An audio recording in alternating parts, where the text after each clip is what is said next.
जिस वेश में परिवेश में रहो, राधा रमन राधा रमन राधा रमन कहो। आपको डरा नहीं रही हो, हमारे पास समय बहुत कम है, हमारे पास समय बहुत कम है। जितनी भी आयु है आकलन कर लीजिएगा, इसमें क्या किया जो शेष आयु में कर पाओगे। 100 वर्ष जिया ये मायने नहीं रखता, इन 100 वर्षों में किया क्या, क्या लेकर जाएंगे भाई संसार से। जिंदगी झंझटों का घर है, जिंदगी झंझटों का घर है, यहाँ की कठिन हर डगर है। यूं आंख बंद कर न चले मुसाफिर, क्योंकि तू आने वाली हर मुसीबत से बेखबर है।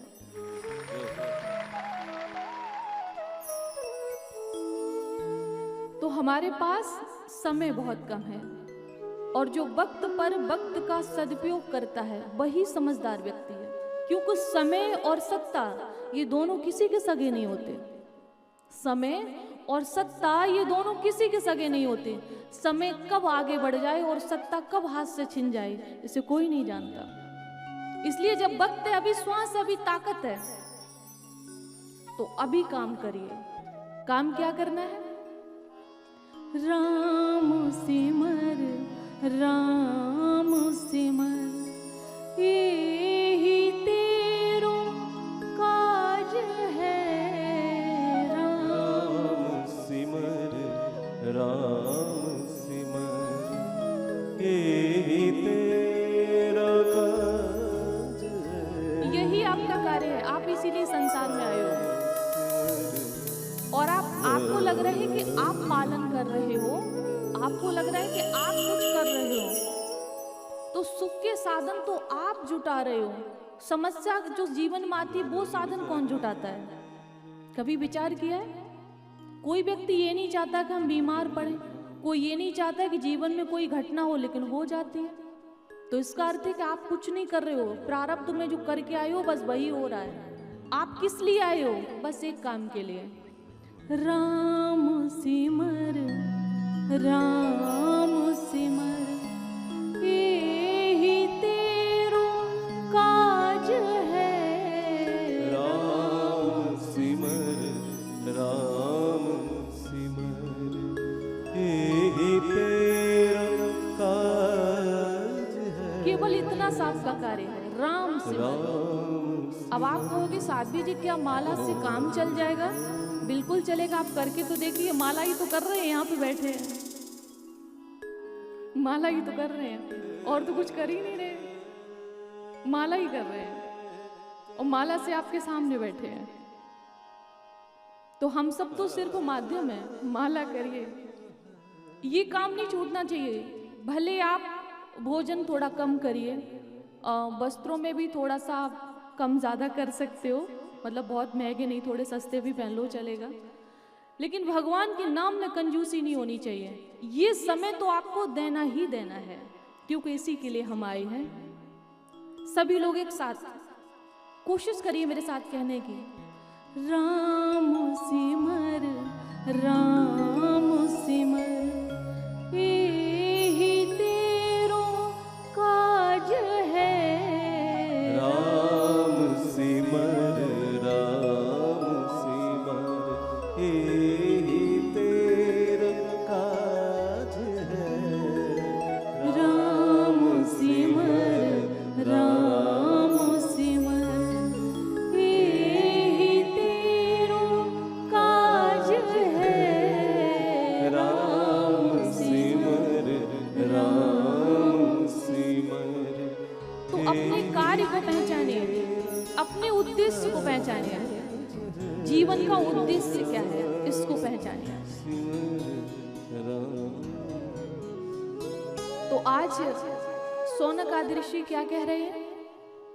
कह रहे हैं कि सार गर्भित कथा सुनाइए, और जो कृष्ण की प्राप्ति करा दे, जो माया से मोह से छोड़ा दे और संसार के भय का भी नाश कर दे।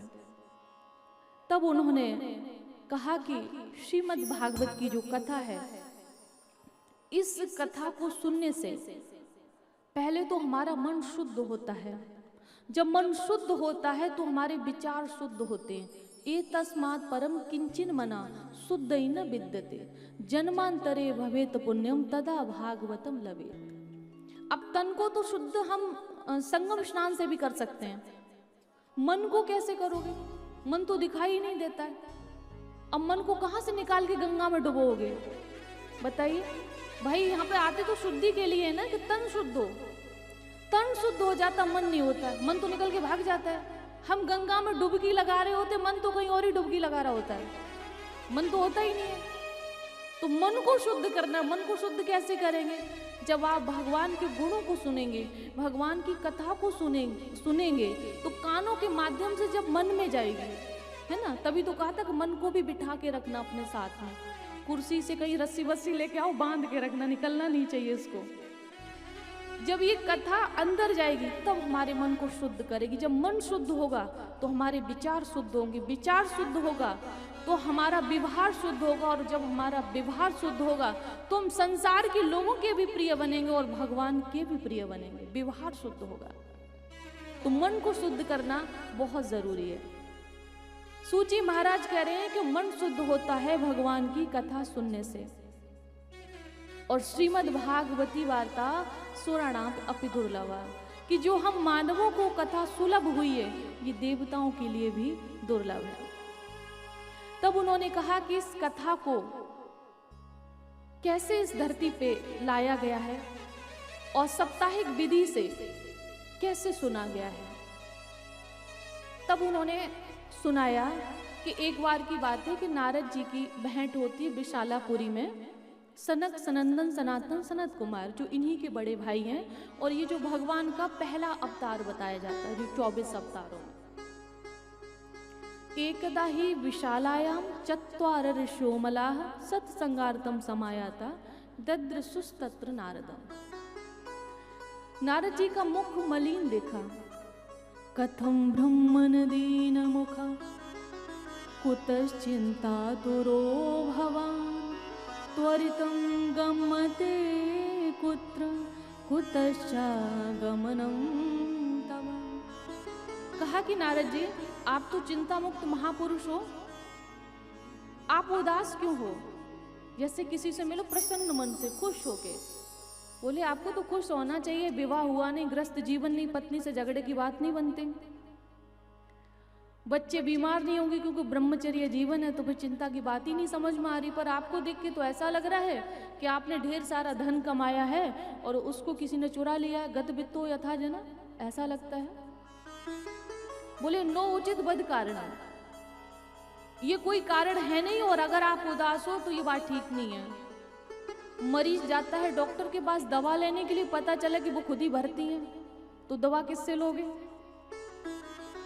तो बोले संत महापुरुषों के पास आम व्यक्ति आता है जो दुखी होते, संसार से सताए हुए होते, वो समझ में आ रहा है कि संत महात्मा खुद ही बीमार है, खुद ही टेंशन में, वो खुद ही सर पकड़े बैठे हैं, तो कहाँ जाएं?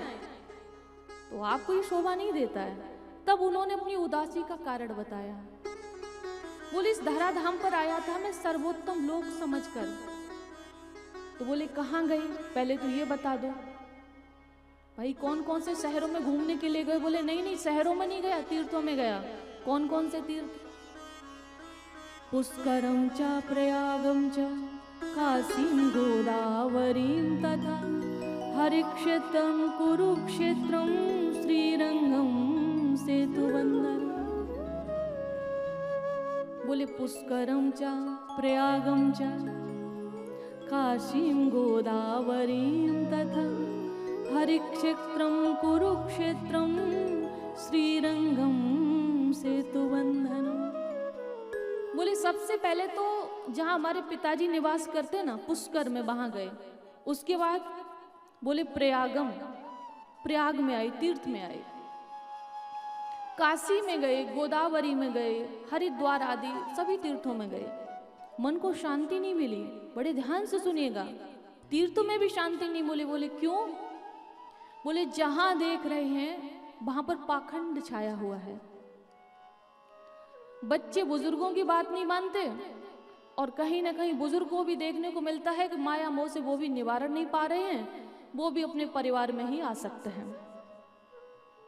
बोले व्यक्ति असत्यभाषी हो गए हैं, असत्य को बोल रहे हैं। ये सब लिखा हुआ है, सत्यम नास्ति तपा शौचम दया दानम न विद्यते।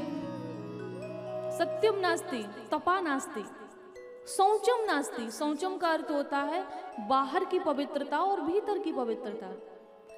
प्रयागराज तीर्थ में अगर बुरा न कोई माने तो एक निवेदन करूं मैं, किसी को आया होगा ना कि अंदर से अपवित्र कैसे होते हैं, किसी के मन में ये आया होगा। देखिए, अंदर से हम दो प्रकार से अपवित्र होते हैं। शरीर को तो महंगे महंगे साबुन से साफ करते हैं, अच्छे अच्छे फेस वॉश से हम चेहरे को साफ करते हैं, ठीक है, लेकिन मन को साफ नहीं करते हैं। बाहर तो बहुत साफ है लेकिन अंदर गंदगी। किस बात की? हमारे विचारों की गंदगी है। और जो आजकल दो चीजों का बहुत ज्यादा प्रचलन है, ड्रिंक करना, नॉनवेज खाना। इससे क्या होता है? हमारे मन अशुद्ध होता है। अब हम भगवान को तो पूजते हैं लेकिन अंदर मुर्दों को रखते हैं, बाहर मुर्दे को जलाकर नहाते हैं और अंदर शमशान घाट बढ़िया सा बनाते हैं। तो उससे क्या होता है? हमारा मन अशुद्ध होता है। अब भगवान को बाहर पूज रहे हैं लेकिन किसी महापुरुष के पास, संत के पास आप बैठेंगे तो कहेंगे भगवान को बाहर खोजने की आवश्यकता नहीं है, वो आपके मन में है, आपके घट में है। कहते हैं मन में भगवान है, ठीक है। अब पहले जो भी आप खाते हो मन में जाता है, उसके बाद पेट में जाता है। पेट का जो रास्ता है मन के रास्ते से होकर गुजरता है।